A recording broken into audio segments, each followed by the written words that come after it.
At this time, Heavenly Father, we ask that you bless the ministry today. We ask that you bless those speaking to us, help them give us proper and clear information. Give the board open mind and open hearts, that way we make the best decisions for the hospital. This time, that we should do a roll call. Here. Hopper. Here. Webb. Here.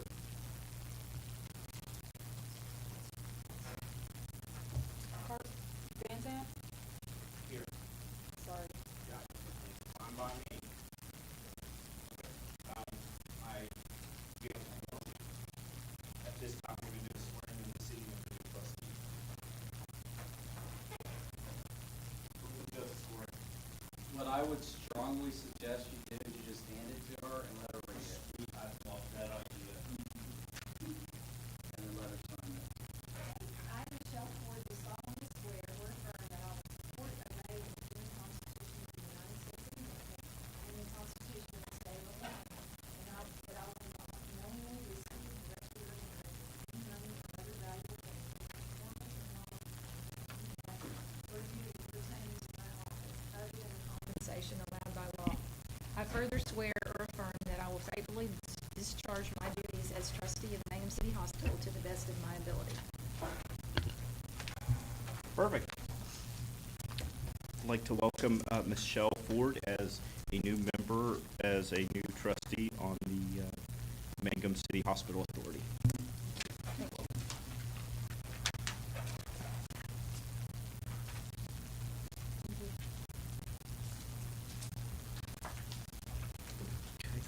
At this time, going over the consent agenda. Is there anything anybody wants pulled out of the consent agenda?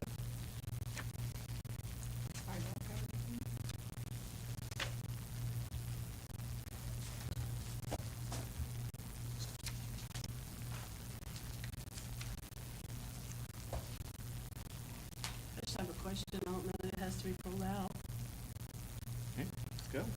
But when we look at the quality report, you have reported complaints, and that's good to see that this time. But, when we look at where it talks about basically the staff member was accused of not being very nice, so forth, to the patient. Is that a repeated behavior by that person that we're talking about? Because obviously that's not excellent patient care. No, ma'am, it was not. Okay, good to know.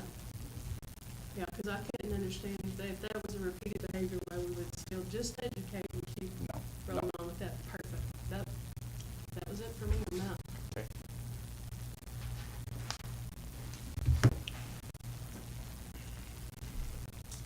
Well, I'd like to make a motion that we approve items 1 through 10 on the consent agenda, please. I will second that motion. Okay, wait a minute. Where are we on 10? Is that all these policies that we're dealing with? Yeah. Okay, then I don't want to approve all of that because there's way too many policies in 10 that we've not had time to look at, to look over, to know exactly what we're dealing with. And I think that would be a rush to a big decision for that many policies on there. And it's certainly, obviously, not something that Michelle can look and attest to and have a pass on. That's my opinion. So I would ask that we leave that to next time so we all have adequate time. I didn't get my packet till yesterday. I don't know about the rest of you, but that's not time enough to look over. Actually, I couldn't all get that. 10 to lock on, so I couldn't get 10 to lock on. Like, I Okay. couldn't read them. Okay. So I would like to amend my motion to approve the consent agenda items 1 through 9. I'll second that. We could call for a vote at this time, please. Yes. Ford. Yes. Van Zandt. Yes. Hopper. Yes. Webb. Yes. I'd like to ask a question before we move on to item number 10. Is there any problem with tabling item number 10 for next month? Are there any unjustified repercussions that we may not foresee?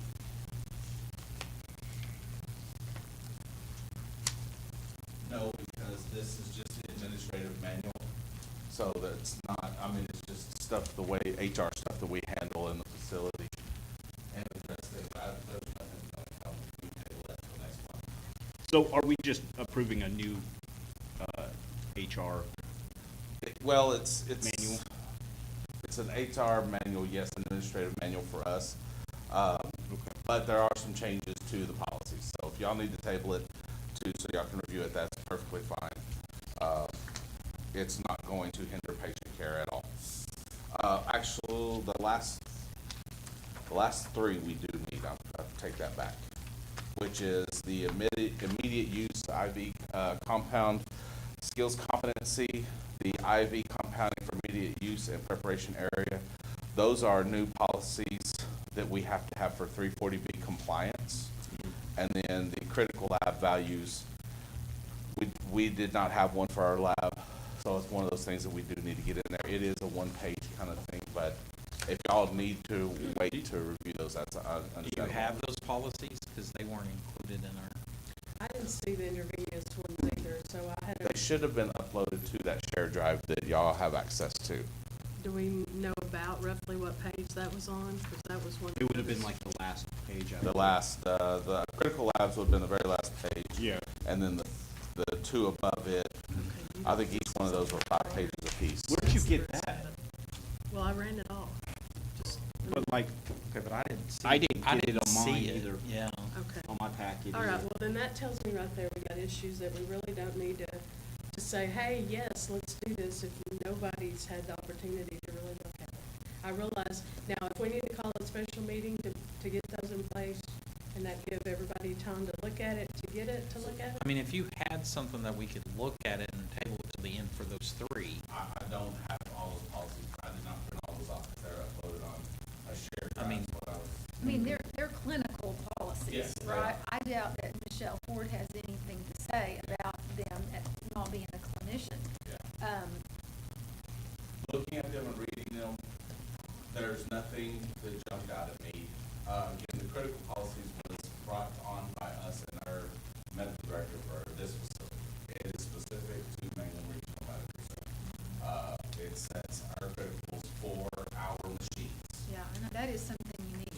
Yeah. So I just want to just touch, just help in the future, but we need to look at the issue of making sure that we are getting stuff on time. I just want to reassure the board that, especially with the clinical policies, there are certain committees that it goes through the hospital and then gets approved by the medical staff to come to the board for formalities. So I just want to make sure that we are aware of that. But surely you would not want us No, to no, approve right. anything that we haven't had the opportunity to Right, read. so by saying that, what I feel, we work on the process of making sure that the things are gotten to you on time. But I think we can wait on the policies. I think we can wait on the rest of them, yes. but you still feel like you need those three? That should not be a problem. Yeah, then we can hold off. It's fine. We can hold off on them. I mean, like I said, if somebody had a copy of them that we could distribute and we Do could we take it at have the end of the A copy that we can run meeting. off real quick. I just have a copy of that. Sure. Yeah. Okay. It's on the Centric Share Drive, so the way I was informed when I took over is all the policies come through the Centric Share Drive and all board members have access to that Centric Share Drive. I don't even know what that is. I don't know what that is. I've never heard of that. But Does anybody know about that? Okay. I know, I'm aware we have access to it, and I've accessed it before, initially, but I'll tell you, I typically use whatever's in the email format, only because I'm not always at my home by computer that I can access, and so I had to use my phone. No, I don't know what that is. We gotta, yeah, well, if that's how if y'all want it that way, even if I mean, you want to give me the individual emails, I can email. Okay, since we brought this up, what is this called and how do we access it? It's a Centric Share Drive, so you would have got sent, a link to go to it, Oh, okay. at some point. Yeah, if I were, is about a year ago, yeah. right about a year ago when we got the information, I've accessed it once. Is that when you first got on the board? Yes, yeah. I wonder if they just sent that to you, but I've Maybe. never. Maybe. got Okay, it. yeah. Okay. I'm not saying I didn't, but I mean, do Who y'all would want, send I mean, I- or do y'all want, I mean, I can email it to y'all. I'll Okay. take an email. Yeah. But, okay, hey, Cheryl, I'll get their email. while we're on the topic here, prior to COVID, were you guys printed out the physical packets? I don't necessarily I'll need bring it to. off topic on this item. So if you're out, We're like off that stuff. topic, but it's highly relevant to what we're doing. Well, I know, I get that, we just need to figure out what to do with number 10, and because that was, once we get through past number 10, there is the remarks spot where y'all can discuss that. So let's finish number 10 first, then we can have that discussion on the agendas on the remarks portion. I think we take no action. Yeah. Okay. That's fine. Okay, so now that we've finished that 10, now we can go to the remarks portion. Okay. So we're taking no action on just item number 10? Just item number Item 10, yeah.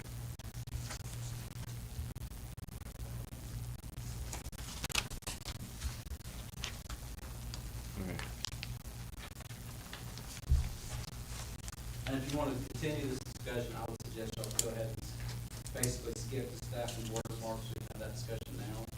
Because remember, the next item is audience issues, but so, if you want to talk about, so continue your conversation, I would suggest you skip the staff and board remarks and have that discussion now. Okay.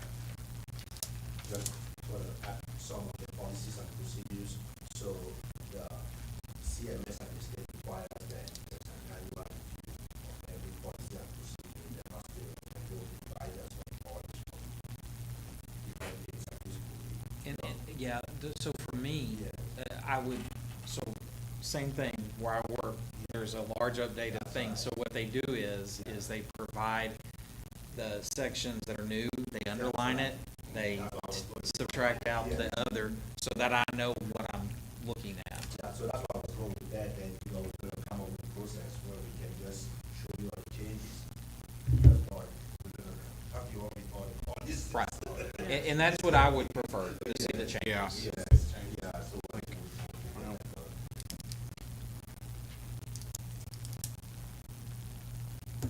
I mean, that's what I would, I don't know what anybody else would prefer, that's what I would prefer. How does each of you want to get your packet? Would you prefer to get your packet printed and then like you pick it up? Or do you want a centric drive? I prefer by email. I mean, that's the way I prefer too, but As long as all the information's in there, that's what I would prefer. And I like that I can click on it and it takes me straight to the hyperlink takes me straight to that section. But when you get into the meeting, how do you access that? Same thing. Just on your phone? Yeah, just on my phone. Or I'll take my iPad. And I just didn't come straight from the home, so. And either way, you can, I mean, you see them pretty well. Well, this packet was 178 gig as well, so you're gonna have a huge packet. And that didn't include the policy. Attachments. Yeah, so including the policies, on this packet, you'd probably look at right around 400 pages, is what it's probably come out to be on 50 policies. Basically a ream of paper apiece. Then I'd probably prefer email as well. And I'll get your email before you leave in. Sure. but on this drive, would that drive come from you guys and then we're gonna have Yes. a password? Yes. You Okay. would have access. to Because that. this is stuff that cannot be shared via the internet, right? Like via the general public's website. Correct. Okay. so when we send that, Yeah. they can issue text to them, right, because some of them are standards are. Yeah. And we can get Joe's number. I got most of Joe's number. I don't think I have Michelle's number. You didn't have. I got your number. And I got everybody else's, so I mean, I'll give Michelle's number. And I mean, if that's, we could pay they've been uploaded. Even policies are really quick and easy to upload to that. I mean, it's a copy and paste, it's a drag over, and they're instantaneously, and we can get them in there the week before. I mean, I know we're trying to start getting y'all the packet by Wednesday, so we can get it there on Monday or Tuesday, the week before. And then let y'all know, and that would give y'all further time to review that. That's true. That's good. And you should be able, Mr. Webb, you should be able to access that from your phone. I have to get you a link somehow. Yeah, so I can. for some reason, the format is crazy on my phone. It's not on my iPad. My iPad, I have no issues, but on my phone, it has a crazy format. Oh, okay. Like, what should be in the same line, especially if we have charts and stuff, Oh, yeah. they don't all go in the same. Okay. It went crazy on me one time. That's why I stopped. I'll give an example. The cash receipts and cash distributions, Mhm. it doesn't go across the same way. It actually will make another line for you on the phone.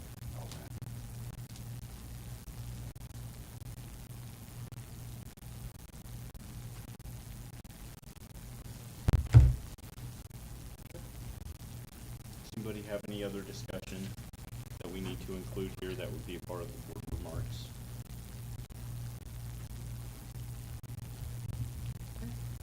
Moving on to item number 11, the August financial report.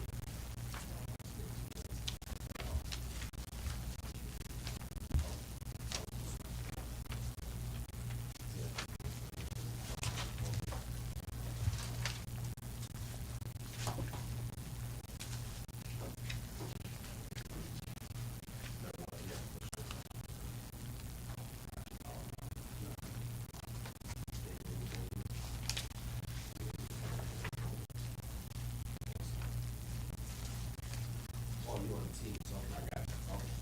Maybe somebody will have to make it done, sure. Okay, Dennis, go ahead.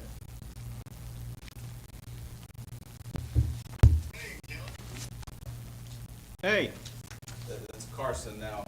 You go ahead and give your report, Dennis. can everybody hear?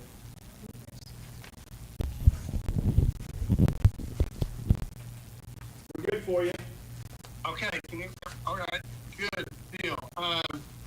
You should, there's 11 pages traditionally in our financial packet, and it's got a lot of detailed information, and hopefully Kelly has had an opportunity to disseminate a one-page recap. And this is just basically a summary, so a lot of the key financial data is right there in front of you. It's something I look at every month with our finance directors that I kind of compile and go through, and it helps me analyze the financials and really get to the key points and areas of focus.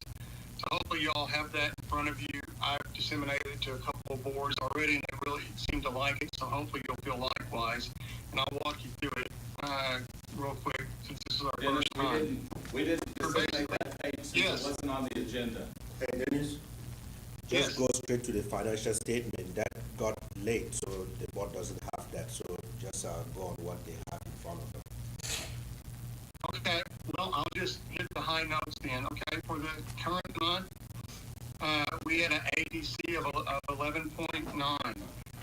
And year to date, we are at 12.8 as our average. The payer mix has been really good for the most part. In the acute, it's about 65% Medicare and about 12% Medicare managed care. It's increased over prior years, but it's still relatively good for acute. The swing bed payer mix is about as promising and as good as it can be, because between Medicare and Medicare managed care, it's 100%. And again, 91% for Medicare and 9%. And the reason why that's important for any of our critical access hospitals is that's where our highest reimbursement is on the inpatient side. With regards to the operating margin for the month of August, we lost $162,000 on average. It's been about $79,000 a month, so it's an improvement over what we've averaged throughout the year. We've had a loss of about a little over 1.4 million year to date. Net revenue for the month, we've averaged about $1,360,000, and we had $1,432,000 for that month. So it's about $72,000 higher than what we've averaged throughout the year, which is a pretty good month. Our operating expenses are slightly higher than what our run rate is. Our averages have been about $1,554,000. We were just over $1,608,000. So about $53,000, but almost all of that was in payroll and benefits, and some catch up really, as Andrea put in her notes, on some unaccrued benefits. And year to date, I always look at our net revenue as a percent of operating expenses.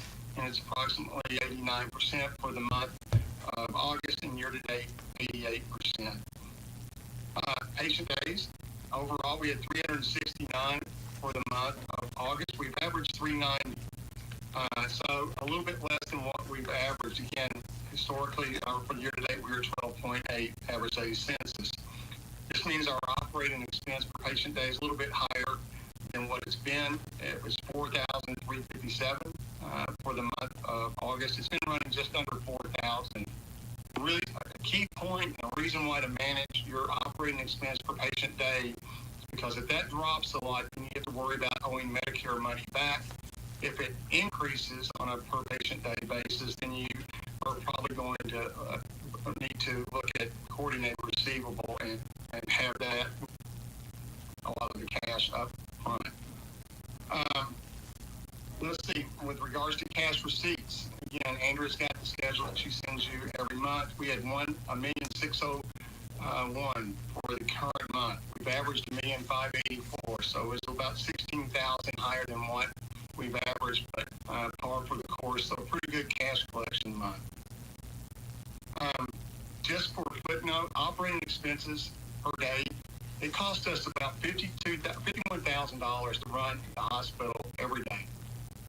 So that's usually what we pay out in operating expenses, and that's almost exactly what it was for the month of August. Days cash on hand, we are at 12.8 year to date, and that's just with cash from operations. If I include money that we have reserved, and I'll get to that later, for altogether restricted, we have about 28.7 days in cash on hand. We try to at least keep a minimum of 10 at all times if possible. That is a very challenging thing to do, as we all know, for critical access hospitals. With regards to Medicare, I wanted to talk a little bit about that, and that'll be my last comment on that. Tina is in the process of doing 8-month IRR, which is an interim rate review that we have to submit to Medicare. I do know that we are going to have a payable for that. We've tried to reserve and accumulate and save as much as we can. At the same time, you know, we have one ERS debt that we're still making payments on. We hope to get that taken care of. Scheduled due date for that to end is next March, and that's been almost $90,000 a month. So it's been a huge outlay of cash from that stand piece. But on good news is we have restricted and saved as of today almost $1 million to help offset that. I can't tell you that that's going to be enough because our ADC has been really high this year compared to last year. But we're always trying to be proactive in every way we can for that piece. So I can tell you right now, we most likely will have a payable. We've tried to reserve about, again, almost $1 million for that, and that's where we are right now at that time. Anyway, are there any questions or that I can help answer? Yeah, can you go back for 1 second on this possible payable and give us? Yes. So we have saved back $1 million into a special account that we're not counting as the cash on hand, correct? That's correct. It's about $992,000 was what I received today, Carson, as of today. Again, that's going to fluctuate on a daily basis. Okay. But we try to preserve as much as we can. And what did you call it that, is it the ERC payable, you said? Yeah, it's a Medicare payable, and they call it an interim rate review. And so they don't wait, Medicare doesn't wait and give you 12 months before they go and look and say, hey, I want to see how you're doing. I want to see how much I've paid you throughout the year, and I want to compare that to what I think I should have paid you. And when we feel like we've been underpaid, we try to speed that up and say, hey, why don't you do it after 4 months? But usually it's a minimum, at least of 8 months. They're going to make you do it one way or the other. And if you think you owe somebody money, you're obviously not going to be in a hurry and try to get something done in 4 months. You're going to take whatever you can on time on the clock to do it at that time. but 8 months is usually about as long as I've ever seen it. I think they're trying to get more towards 7 months to try to settle up. And basically, they're just wanting to see, okay, how much have I paid you? How much do I think you should have been entitled to? And here's where we stand. And if I think you owe me money, then I want you to pay it, and I'm going to lower your rate for the rest of the year. If I think I owe you money, Medicare being notarized, things like they owe you money, then they'll try to settle up then, and they'll just the other way. Here, our average daily census has been so good, which is a good thing, that we know that we're going to owe money back. So we've tried to prepare for that as best as we can. Do you have a formula that you use to say, okay, I think that based upon what the census is, that we will owe this figure? Do you Yeah. have any sort of guess as to what it will? Yeah, here's what we do. We do a couple of different things. We look at net revenue as a percent of operating expenses. We look at what our costs are that I was talking about before, and hopefully next time you'll have that in front of you, and you'll be able to look. We look at the operating expense per patient day. We don't have full-blown templates because it's very time-consuming and convoluted, and also there's a lot of factors for the outpatient side that would be really hard to do in a short period of time. When we have to do this, we only have a very short period of time to submit it anyway for 8 months, so we really don't have very good opportunity to review it. But yes, we do try to measure this throughout the year, every month. And that's why it's important. And the best thing you can do is monitor your average daily census. And again, one of the reasons why is most of our payments, especially on the Medicare side, are on the inpatient side. So if we Our go outpatient is above, more split between a lot of other payers, Blue Cross and Medicaid and other payers. So, Cassie, just so you are kind of get you all fresh, this was the situation, how we got ourselves in the table that we making to the government right now, because when Medicare overpaid a few years ago, there was no process in place to estimate what that payroll was, so the money was coming and it was getting spent. So then, when the cost report was filed, Medicare said, by the way, this is how much you owe. That's how we got into that extended repayment plan with over 10% interest. But in this situation, so what we're doing is we estimating every month that based on what cash is coming and based on expense, we might owe back this amount of money, so then we put that in reserve. So that when maybe the cost report is filed, we cut a check and we send it back to the cost report money. So that's, and that's gonna be, you're gonna see this happen at least every year, because then if we are in a situation where Medicare revenue reduces and expenses stay the same or goes up, then Medicare is gonna end up owing us money and then we have to receive it, so we have to estimate all that.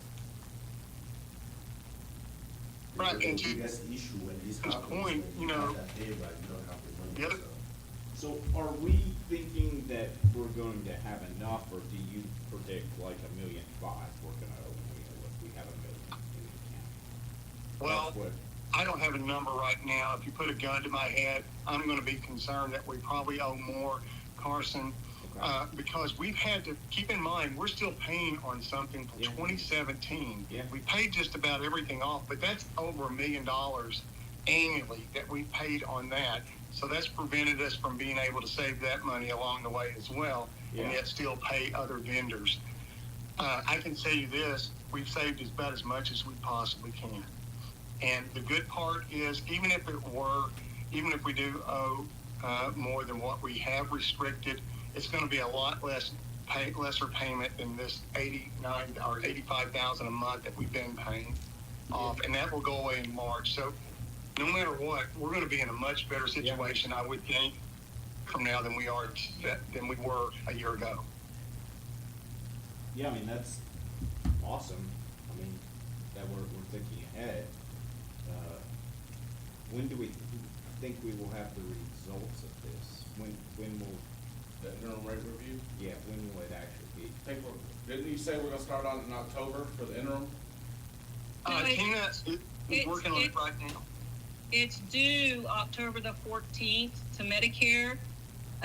Forbes is currently working on it, and I've been providing documents to them this week. Okay, so we have 8 months from, they'll review it for we'll have 8 months from October, correct? So basically, we're turning in data to Medicare from January 1 through August the 31st. And then Medicare will review that, and about the end, we will get our results towards the end of October. Oh, wow. But we'll have an idea once we get it back from Forbes, when we can review it, how much that amount will be. Okay. So by October 14, we'll have an idea of what it will be. And when Medicare takes it and they do their own review, and they can say, go a little more, or you go a little less, and then they'll send it out. So really, really stupid question, and I apologize. So in this situation, do they say, okay, you owe $500,000? Do they float the interest, or do we have to shop for a lender to lend us the money? No, so in this Good question. situation, what you do is, let's say they come in and say you owe 900,000, which is kind of what we budgeted. But, Yeah. Then we just, as we submit that cost report, Yeah. we'll sign a check and put it in there and ship it with them. It's like tax return. So for what if you owe money, do they immediately just like, we don't have to If come you up with owe, the difference? You know, there's no bank that is gonna give you the money to go pay. Yeah. However, Medicare will finance the loan, and the interest rate is like 10% or more. Right now, that's not If, bad. if we owe money, then we'll turn in the paperwork to get an ERP, which is a loan from Medicare, and then they will charge us the interest. However, that interest we cannot claim on future cost reports as an expense. Okay, and, sorry, does anybody else have questions? I was just gonna point out, and they immediately lower your rates then, Yes. according to that, Yeah. that 8.5 months data or whatever. So they lower your rate? Your based rate, upon your swing your bed daily daily rate, and what do they do on inpatient? So the Same thing, Oh, it's a wow. daily rate. Yeah, and this could affect 3 different parts, right? So it could be swing bed that, the swing bed department that creates the payable, and then maybe acute care is a little receivable, and then outpatient is something, and then the RHC is something, and then when they put them all together, it tells you what department you owe the money and what department is gonna affect the rate. So in March, our rate will go up when It you will- pay off. No, it will go down. That means that we overpaid, so the rate needs to come down. Oh, okay.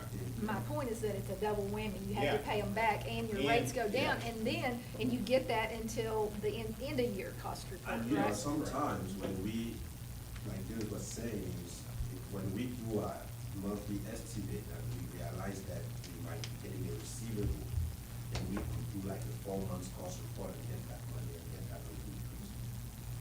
But in a situation where it's a payable, we just accrue, and then we do it when Medicare needs it within 8 months. You know, keep in mind, if you will, we had $11 million in Medicare ERS debt that was from 16 to 19. 11 million that's been, you know, and I think there's 582,000 left on that or something, a number close to that. So it's been a long journey. And the other part is, every time it rolls around September for Mangum, the first thing I keep thinking about is when the Medicare had cut off the payments, period, to the hospital. So it's certainly been a bumpy road, and I'm just, What year you know, was that happened? Is that, I'm sorry? 16, 17. no, that they cut us off. Oh, that was like 2 years ago. Was it 2 years ago? I think so, maybe that when they cut everything out. Yeah, That's 21. yeah. The pain feels like yesterday. But Tina, that is on the phone, Tina still, she is a director of reimbursement. She works with Chris Clay out of Dallas. And what they do is they involve in the cost reporting and the estimate and calculation of all the stuff for all the hospitals. And who's gonna be taking Andrea's position? Have we filled it? Adrian Browning, she has some ties here. She's coming from Woodward. So she starts October 14th, I think.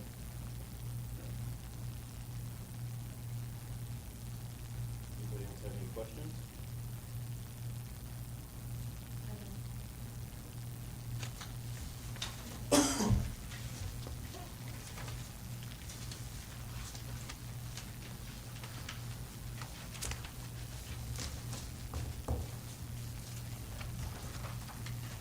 Moving on to item number 12, discussion and possible action to approve e-clinical works addendum for EBO services.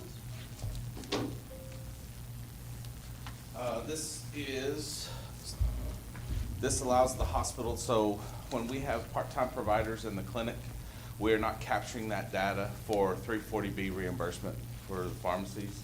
So this program will help us capture that. eClinical Works is what we already have, but we gotta add the Enterprise Business Optimizer to capture that data for those part-time people for 340B. It does come with a one-time fee of $6,000. As long as we keep in eClinical Works, it'll continue. It's not a yearly agreement, but it will stay until we have the agreement of eClinical Works. So that's our electronic health record through them for the clinic. And you said this is for part-time? It captures so like one of the people in your packet that y'all are gonna talk about in executive is for Kenna. So when she's there, if we don't have this, it won't capture her data when she's in the clinic. Or if somebody takes vacation and we have Mary Barnes or somebody else, we don't capture that data, so we're losing a little bit of money every time. How much do you estimate we would lose in a year without the software?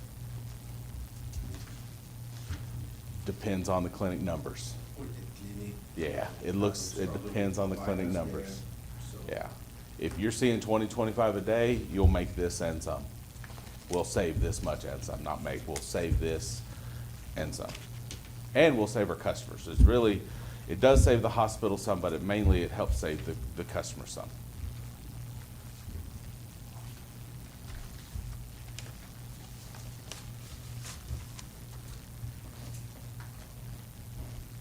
he said we want to do it well, like the 340 program as a whole, so it's, I'd make a motion to approve the clinical works addendum. I'll second. We could call for a vote. Lively, Yes. Ford, Yes. Van Zandt, Yes. Hopper, Yes. Webb, Yes. Item number 13, discussion and possible action to approve Mangum RHC BCBS Network Participating Group Agreement. Yeah, there's like 9 of them. Do y'all really want me to go through all of them? Everyone. 37 pages of every one? Yes. Again, this is just our yearly renewal of agreements to accept payment from Blue Cross Blue Shield and be a network with them. Looking at it, I didn't see a lot of big changes. One of the things, again, like Godwin hit on with the cost report with RHCs and that number being affected, is a lot of these do bill off, the PPOs and the HMOs bill off of and pay what our current interim rate is for our RHCs. So keep that in mind also. But, so it does, everything ties into one. But that's the only thing that are really big in these. again, it's Blue Cross Blue Shield, it's not like we can go get whatever we. No. So- No, we wish we could. Okay. So that's all those are. I'd like to make a motion that we approve item number 13. I will second that motion. We may call for a vote at this time, please. Lively, Yes. Ford, Yes. Van Zandt, Yes. Hopper, Yes. Webb, Yes.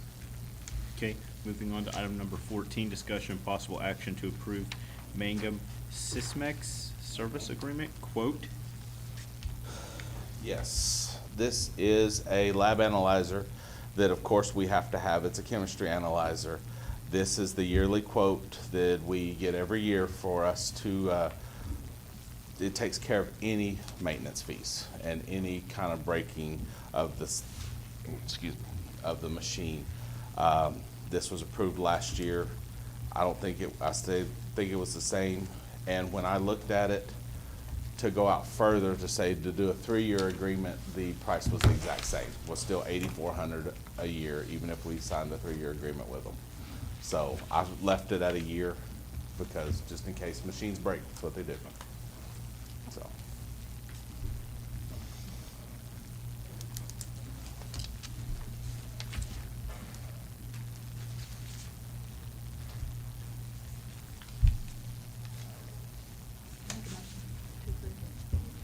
like to second that motion. We could call for a vote at this time. Lively, Yes. Ford, Yes. Van Zant, Yes. Hopper, Yes. Webb, Yes. Discussion, moving on to item number 15, discussion and possible action to approve the Mangum PharmaForce 340B TPA SAAS agreement. I think you're doing this to me on purpose. There's no cost that comes with this. This is just our agreement with PharmaForce that reports our 340B data that we had to have. It's just an update. It's nothing changing with it, no added cost. And it's a business associate agreement with it also. I'd make a motion to approve. I'll second. If we can call for a vote, please. Lively, Yes. Ford, Yes. Van Zant, Yes. Hopper, Yes. Webb, Yes. Item number 16, discussion and possible action to approve the Mangum Bears CT Power Injector Service Contract. Okay. What this is, the Bear power injector goes with our CT machine, and it got updated with our current imaging equipment, which is all GE, but GE used a Bear power injector. We do have a our GE equipment is still under service agreement through original purchase. Our Bear power injector went out. They don't service each other anymore. They don't have a working relationship anymore, so GE will not service our power injector since it's going out of warranty. So we had to go through Bear to get any kind of equipment replacement, work over the weekend. Everything's already factored into here. PM, preventative maintenance, and this was another one that if we went out longer terms, there was no cost benefit to us also. So I left it at a 1-year agreement, just in case. The 13,900? No. It's spread out over 3 years. Oh, yeah, 4633 per year is what we're doing. We're gonna do that one. Yeah, the 1-year agreement. That's what we're gonna stick with. We're not gonna agree to the 3-year. Okay, so the 46 is what you said? Yes, ma'am. Okay. I'd like to make a motion that we approve the 1-year agreement with Bayer. I will second that. We may call for a vote at this time. Lively, Yes. Ford, Yes. Van Zant, Yes. Hopper, Yes. Webb, Yes. Item number 17, discussion and possible action to approve the Mangum First Digital Service Agreement. This is for, I know Chad Lampson talked about about 2 meetings ago about our phone system and updating to a new phone system from Nextiva, I think is what it is, to First Digital. If you look at the cost per month, that's our big hit. It goes way down. I mean, we're going from $2,100 a month, what we're paying for our phone service currently, down to $718 per month. This is a 36-month agreement, but it is quite a good agreement when you look at what we're paying now. Even with having to pay these $12,000 plus installment? That's for the equipment. That's for all the new phones, yes. Gonna save how much a month, did you say? It's gonna go from $2,167 down to $718 a month.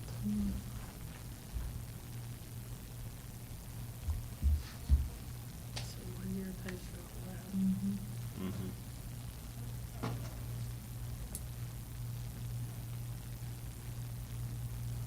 And it's gonna open up, at least in my humble opinion, like, right now, we're really squared into where we have to use these phone companies to where it is. Next year, let's say if these people, the price goes up, Yep. we'll have the systems in place to be able to switch to about 100 different other companies. At least that's what I looked at when I started switching over. Yeah, the company we're with right now has us in a corner, and they're really not giving us very good service with that, with their system. So that's why we started looking into this, and for the cost. That was a pretty big cost every month for a phone system for our size facility. And this does not include the clinic. This is just for the hospital.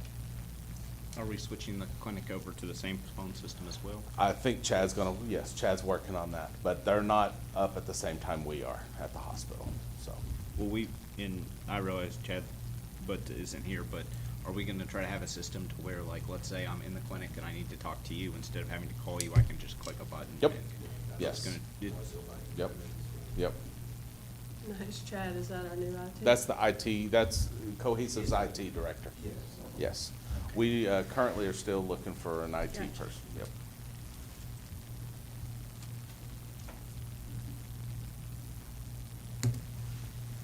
Well, I'd like to make a motion that we approve. I'll second. Lively, Yes. Ford, Yes. Van Zandt, Yes. Hopper, Yes. Webb, Yes. Okay, moving on to item number 18, discussion and possible action to approve and talk about a facility credit card.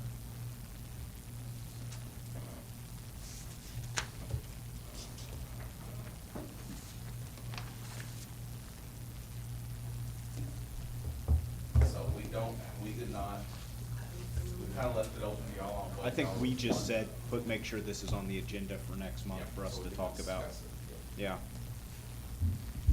So, trying to find it in my text message, but, I was just talking to my CPA about getting a specialty credit card.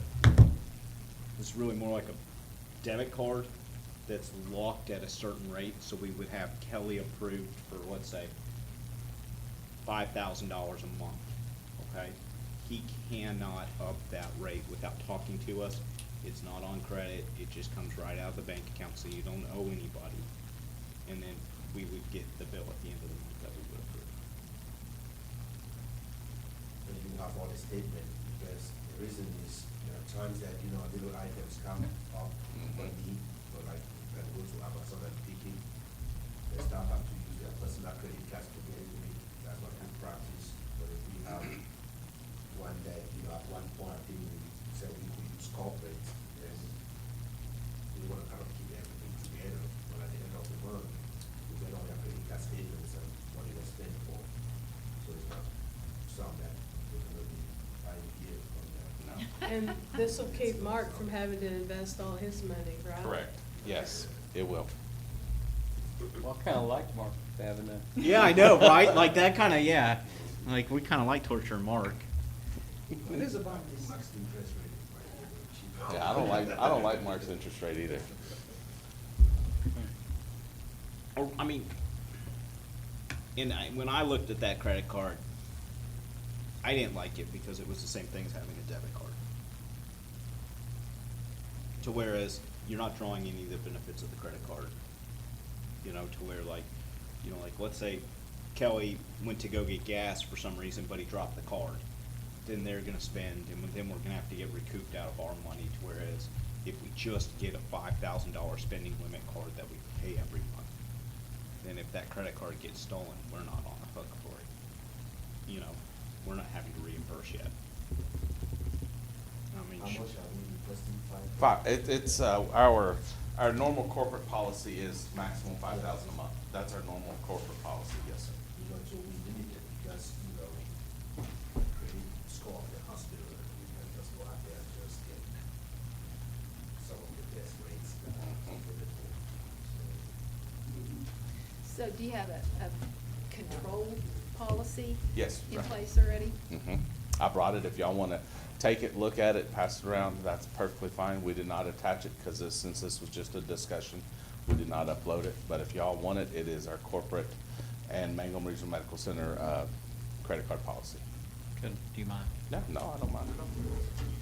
So would it just be you that would be able to access that, or who will? I would.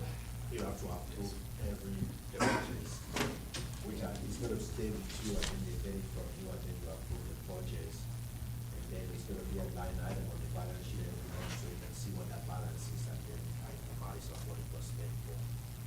so the name of those cards that I was talking about at first that like come out specifically is DIBBY or RAM. our AMP. And so like, let's say that we didn't have a good enough credit score, there's no credit score here, because they're just tying into our bank account. So it's like a fail-safe with your debit card. And it's, yeah. We can use, what we're proposing and then continue to look for, there are options. We can always cancel it and do something else. Or, yeah, like have you guys look into getting something, Yeah. yeah.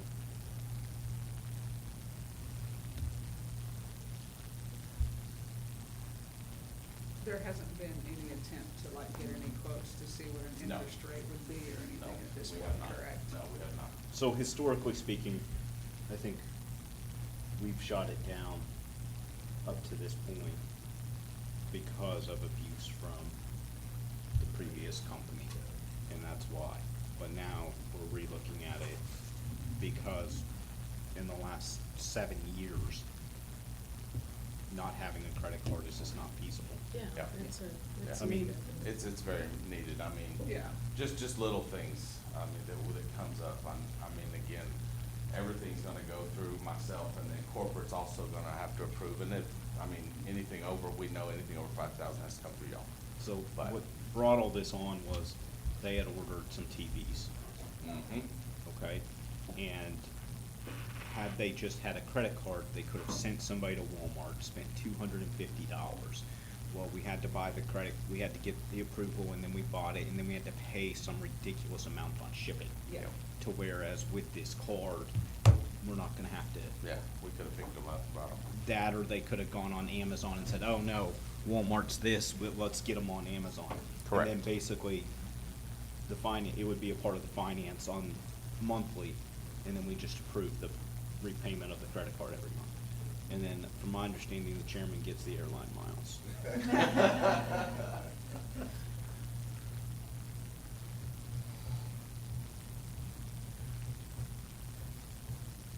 Corey, can I make a motion that we give cohesive permission to start looking Yeah. at getting a credit card and shopping the best rate? Yes. Okay. I would like to make a motion that we give cohesive permission to shop and give us 3 options for credit cards. Whether it be the Diva, a Chase, or whatever it may be, for the top 3 for us to look at for next month.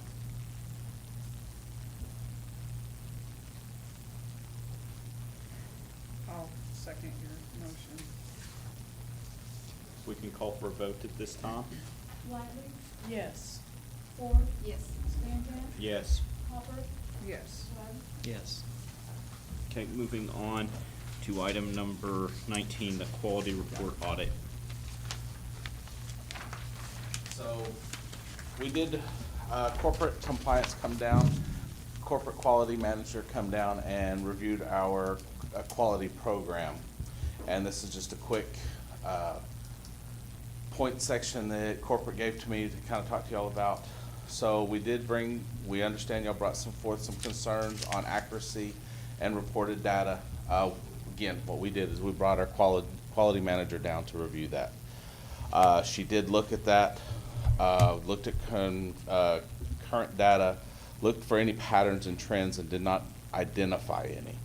Looked at logs, did look at how we were collecting and utilizing the data, did come out that we need to do a little bit more validation when we were getting our data from our employees and the directors to kind of just hold everybody true. I mean, make sure that their data is accurate and that you need to be able to provide proof of that data just in case somebody else shows up and says, I need to see proof of that. So that's in the process currently. We are also improving some of the benchmarks that we had that y'all see on the quality data that's been 100% for 3 years. We are going to adjust those to stuff that we're not 100% on so we can see improvement, because that's what quality is for where you're going to improve from and where you want to go and not where you've been and staying. Now, with that being said, we also understand there's going to be some back validating also when we do change, to make sure that 100% is still 100% after we quit looking at it. Because as we all know, you can get really good at shutting the door every time you're told to shut the door, but once everybody quits paying attention to it, you gotta make sure that it's still there. Yep, hand sanitizer. Yes, so that is one of the things we're gonna closely monitor and audit, with random routine quarterly audits. So no department director's gonna know, but that is what we have found, and that's what our implementation of our changes.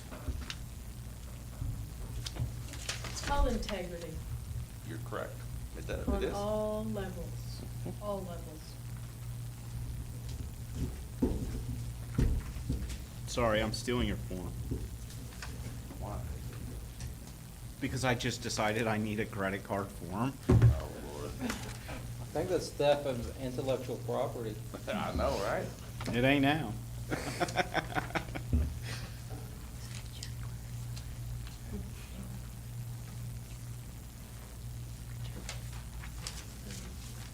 Not necessarily. No, we don't need a decision on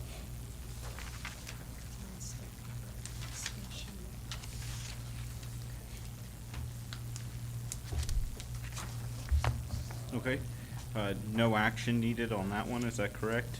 Correct. Okay, so moving on to item number 20, discussion and possible action to appoint a new compliance committee member. Oh, yeah, here's the code. I recommend that we appoint Michelle Ford to the compliance committee. I'll Make make that this word recommend, change it to motion. I make a motion to appoint Michelle Ford. Would you want me to Compliance committee. get up to speed first? No, No. not because then you'll say no. How Very up to how often speed do you already. meet? Quarterly. Quarterly? Next meeting, I think, is October 18th, but we can get y'all the information for that. Send you the old minutes from the last couple of meetings.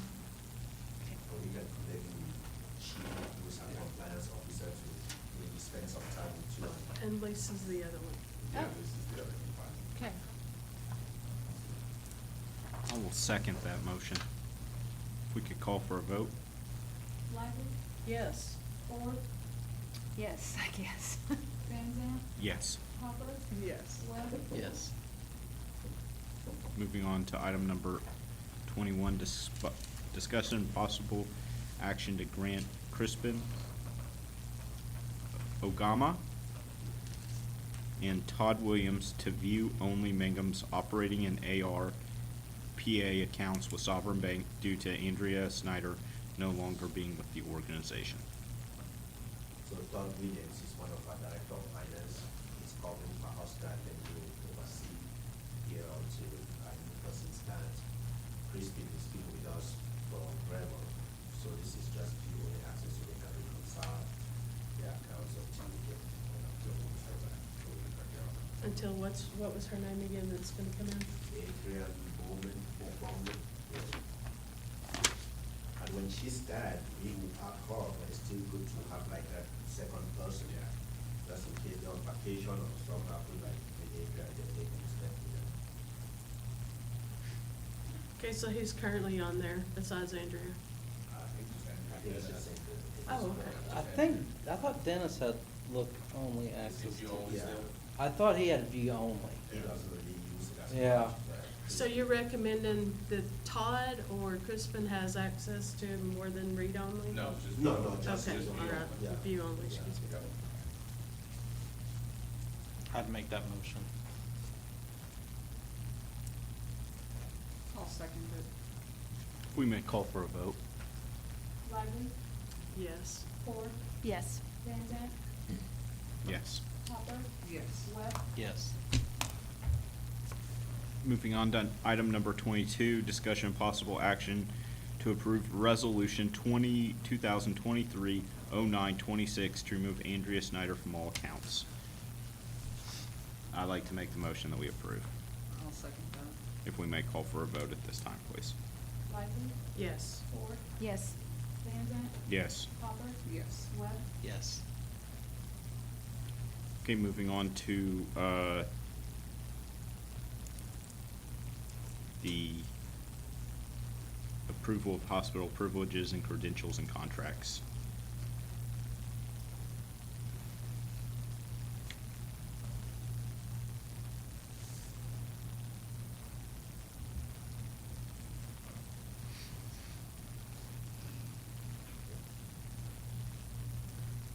next item is the executive Yeah, session.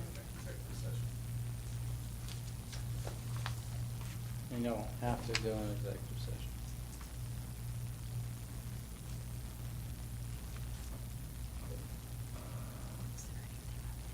Because I think there's just two amendments, one retention. Yeah.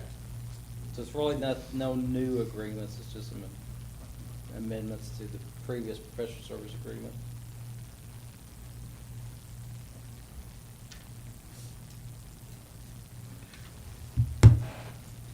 Do we get to know, without going into executive session, what the amendment to the professional service agreement is?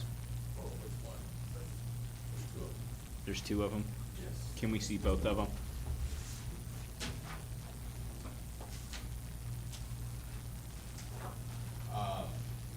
No, I mean, it's just one's going from full-time to part-time, and one's going from full-time, or one's going from full-time to part-time, one's going from part-time to full-time, and then one's going to a day in clinic a week.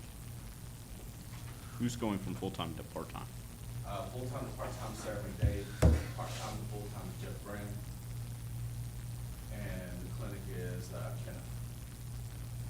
Going to the clinic one day a week.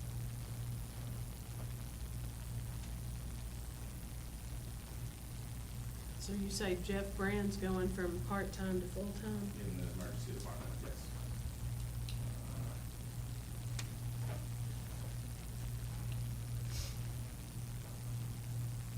You still have outside physicians doing weekend coverage? Yes, we do.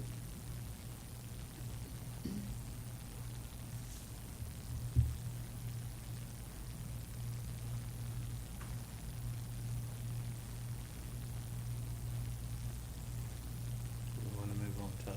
Do we need to move into executive session for discussion? Is it somebody wanting to have discussion?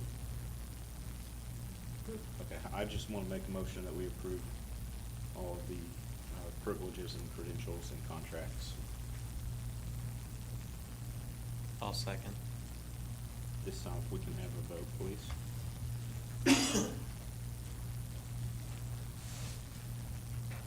Lively, Yes. Ford, Yes. Van Zant, Yes. Hopper, Yes. Webb. Yes. Okay. Do we have any remarks by the governing board member, city manager, city attorney, or any city employees? Okay, this time, does anybody have any new business which has arisen since the posting of the agenda that could not have been reasonably foreseen prior to the time of the posting of the agenda? I have one item. Basically, with the hospital litigation, it looks like the mediation's gonna happen sometime in December.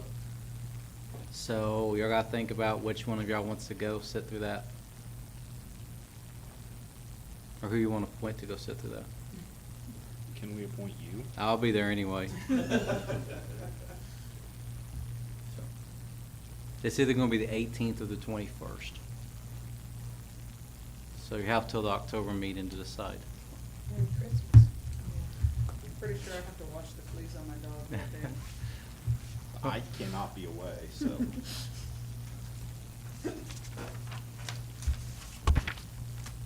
What about Mark? Can we appoint Mark?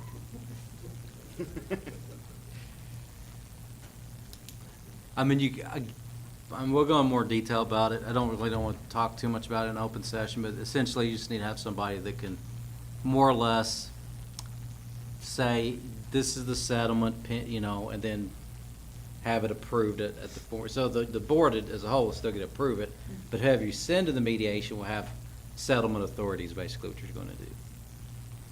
So who's the other party in this lawsuit? Oh, God.